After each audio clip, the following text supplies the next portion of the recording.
Bank में 10,000 रुपये जमा किए, लेकिन क्या आपको पता है कि बैंक उस पैसे को तिजोरी में बंद करके नहीं रखता, बल्कि उसी पैसे से लाखों रुपए की कमाई करता है।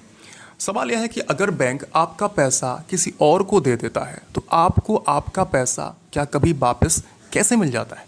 क्या बैंक सच में हमारे पैसों से बिजनेस करता है? और अगर करता है तो क्या इसमें कोई खतरा भी है?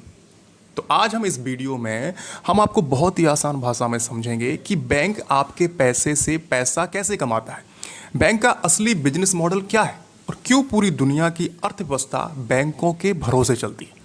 तो चलिए शुरू करते हैं। सबसे पहले हम समझते हैं कि बैंक आखिर होता क्या है।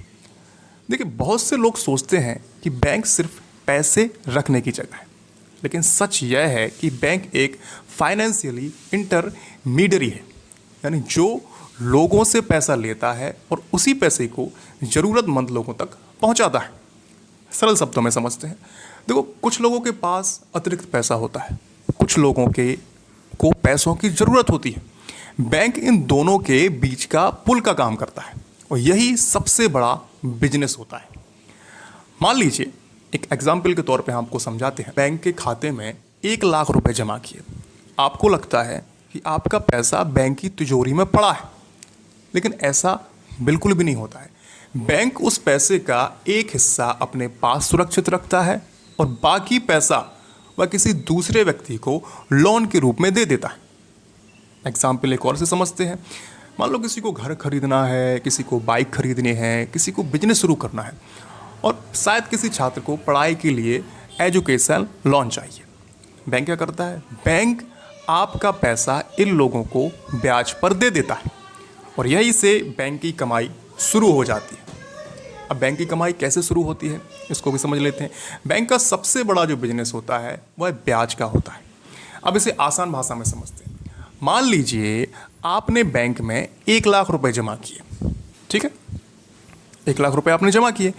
बैंक आपको साल का 4% ब्याज देता है, यानी लगभग 4,000 रुपए साल का। अब वही पैसा बैंक किसी व्यक्ति को 10% ब्याज पर लोन दे देता है। उससे बैंक को क्या होगा? 10,000 मिलते हैं, उसमें से 4,000 आपको दे दिए, बाकी जो 6,000 होता है वह बैंक अपना खर्च में निकाल देता है, यानी बैंक की बचत हो जाती है और जो बचता है वही उसका मुनाफा हो जाता है। तो इस प्रकार से बैंक कमाई करता है, जो एक शॉर्ट फॉर्म में मैंने आपको समझाया है। और इसे अंग्रेजी भाषा में पता क्या कहते हैं? इसे कहते हैं नेट इंटरेस्ट मार्जिन, यानी NIM। यानी बैंक जितने प्रतिशत पर पैसा लेता है और जितने प्रतिशत पर देता है उनके बीच का अंतर बोलते हैं NIM, नेट इंटरेस्ट मार्जिन। और यही बैंक की सबसे बड़ी कमाई होती है। अब समझते हैं, क्या बैंक आपका पूरा पैसा लोन पे दे देता है? तो देखो, ऐसा बिल्कुल भी नहीं। अगर ऐसा हो जाए तो एक दिन सभी लोग अपना पैसा अगर निकालने आ जाएं, मान लो एक दिन सभी लोग अपना पैसा निकालने आ जाएं, तो बैंक के पास पैसा ही नहीं बचेगा। इसीलिए भारत में हर बैंक को कुछ पैसा सुरक्षित रखना पड़ता है। इसीलिए बैंक पूरी रकम कभी लोन पे नहीं देता, कुछ हिस्सा हमेशा रिजर्व करके रखता है। और यही कारण है कि बैंकिंग सिस्टम इतना सुरक्षित रहता है, क्योंकि वह पैसा अपने पास कुछ रिजर्व में रख देता है। अब अगली बात समझते हैं, क्या बैंक सिर्फ लोन से ही कमाता है? तो ऐसा बिल्कुल भी नहीं है। तो बहुत लोगों को लगता है कि बैंक की कमाई सिर्फ ब्याज से आती है, लेकिन ऐसा बिल्कुल भी नहीं है। बैंक कई और तरीके से भी पैसा कमाता है। अब कैसे कई और तरीक़ा से पैसा कमाता है, हम एग्जाम्पल से भी इसको समझते हैं। जैसे ATM शुल्क होता है। जब भी हम किसी ATM का यूज करते हैं तो ATM का बैंकों द्वारा एक शुल्क लगाया जाता है, तो उस शुल्क से भी बैंक कमाई करते हैं। डेबिट कार्ड फीस से भी कमाई की जाती है, क्रेडिट कार्ड फीस भी होती है, SMS चार्जेस भी बैंक लेते हैं, लॉकर किराया भी लेते हैं, डिमांड ड्राफ्ट, विदेशी मुद्रा सेवा, म्यूचुअल फंड बेचने पर कमीशन और बीमा बेचने पर भी कमीशन लेता है। तो ये सारी चीज़ें भी होती हैं जिससे बैंक अपनी कमाई करता है। अब आगे बात करते हैं, UPI से ग्राहक को भुगतान मुफ्त जरूर दिखता है, लेकिन बैंक अन्य वित्तीय सेवाओं और साझेदारियों से भी आय अर्जित करता है। यानी बैंक की कमाई के बहुत सारे स्रोत होते हैं। बात करते हैं क्रेडिट कार्ड से बैंक कैसे कमाता है। मान लीजिए आपने क्रेडिट कार्ड में 50,000 की खरीदारी की। अगर आपने समय पर पूरा बिल भर दिया तो बैंक आपसे ब्याज नहीं लेगा, लेकिन दुकानदार से बैंक को एक छोटा सा शुल्क मिलता है। और अगर आपने बिल सही समय पर नहीं भरा तो बैंक ब्याज और लेट फीस दोनों ले सकता है। इसी वजह से क्रेडिट कार्ड बैंक के लिए एक बड़ा बिजनेस होता है। हम समझते हैं होम लोन से कैसा फ़ायदेमंद होता है एक बैंक के लिए। मान लीजिए किसी ने 50 लाख का होम लोन लिया और यह लोन 20 साल तक चलता है। इन 20 वर्षों में ग्राहक बैंक को केवल मूल रकम ही नहीं लौटाता बल्कि ब्याज भी देता है।